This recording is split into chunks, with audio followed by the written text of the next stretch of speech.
नमस्कार मित्रों, आज हम आपको बताने जा रहे हैं पितृ अमावस्या के बारे में।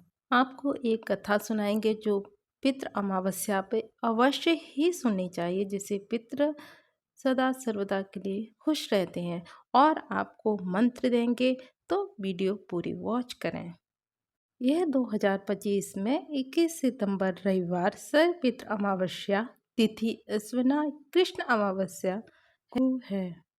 तो आइए हम अब कथा सुनते हैं। जरत्कारु नामक एक ब्रह्म ऋषि थे। ऋषि और भक्त में अंतर होता है। तपस्या प्रधान ऋषि जैसे दुर्वासा कठोर तप करते थे, किंतु भक्ति से युक्त योगी अलग होते हैं। जरत्कारु बाल ब्रह्मचारी थे, जिन्होंने विवाह नहीं किया, गृहस्थ जीवन स्वीकार नहीं किया और न ही संतान प्राप्त की। वे तपस्या में लीन होकर भ्रमण कर रहे थे कि उन्हें तभी कुएं में उल्टा लटके अनेक ऋषि दिखाई दिए। वे केवल एक तंतु से जुड़े हुए थे, जिसे दो चूहे काट रहे थे, एक काला दूसरा सफेद। यह देखकर वे द्रवित हो उठे। उन्होंने पूछा, मैं आपकी रक्षा कैसे कर सकता हूँ? ऋषियों ने बताया कि ये दो चूहे रात और दिन हैं और हम तुम्हारे पितर हैं। यह तंतु तुम्हारी आयु का प्रतीक है, जो निरंतर कटती ही जा रही है। तुम अकेले हो, तुम्हारा विवाह नहीं हुआ, कोई संतान नहीं है, इसलिए तुमसे जुड़ा तंतु ही कुल का आधार है। यदि तुम विवाह नहीं करोगे तो हम सब नरक में जिएंगे।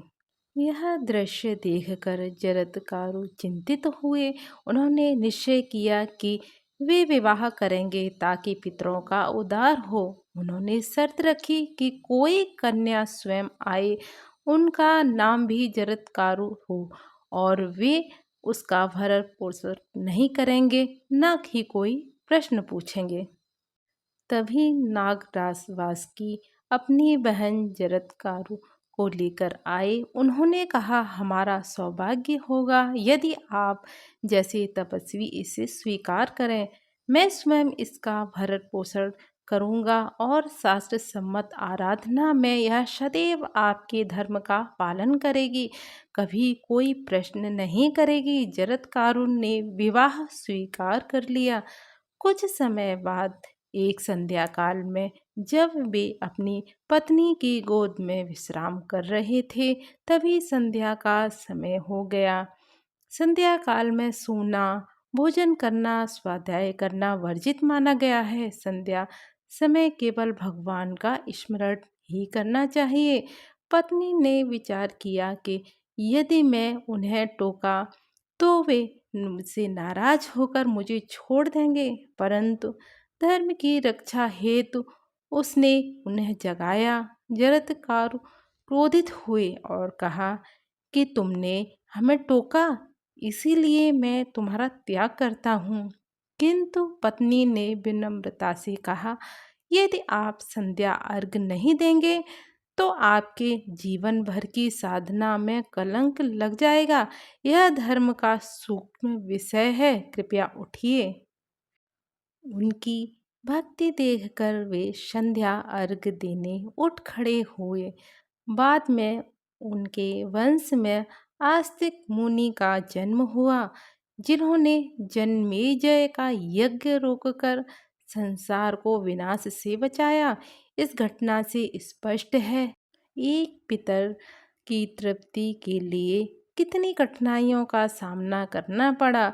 अतः यह समझना चाहिए कि केवल तपस्या पर्याप्त नहीं है, भगवान की शरण में जाकर निरंतर भजन करके ही मनुष्य मातृ ऋण, पितृ ऋण, देव ऋण, ऋषि ऋण सभी से मुक्त हो सकता है। मूढ़जन इसे गूढ़ सत्य को ही नहीं समझते, परंतु यही भगवान का वास्तविक आश्रय है। भक्ति ही जीवन का आधार है और इसी से मनुष्य दुर्गति से बचकर परम धाम को प्राप्त करता है। यह स्वयं पूज्य प्रेमानंद महाराज जी ने कथा सुनाई है, जिसको हमने आपको सुनाया है। और एक बात, अमावस्या वाले दिन आप जब पितरों की पूजा करेंगे उसके या शाम को या सुबह एक माला इस मंत्र की जरूर करें। ओम पितृदेव्यो नमः। ओम पितृदेव्यो नमः। और दक्षिण दिशा में देसी घी का दीपक जलाइए और जब तक बैठिए जब तक वह दीपक शांत न हो जाए है। शाम के टाइम आप कर सकते हैं और पितृदेव से प्रार्थना करिए कि हे पितृदेव भगवान, आप हमसे प्रसन्न होइए, क्योंकि पितृदेव जब प्रसन्न होते हैं तो आपको वो सब कुछ देते हैं जो आपके भाग्य में नहीं होता है। पहले पितृदेव और इष्ट देव और कुलदेव को हमें प्रसन्न करना चाहिए। तो धन्यवाद। अगर आपको यह कथा पसंद आए तो मेरी वीडियो को लाइक करें, चैनल को सब्सक्राइब करें। धन्यवाद।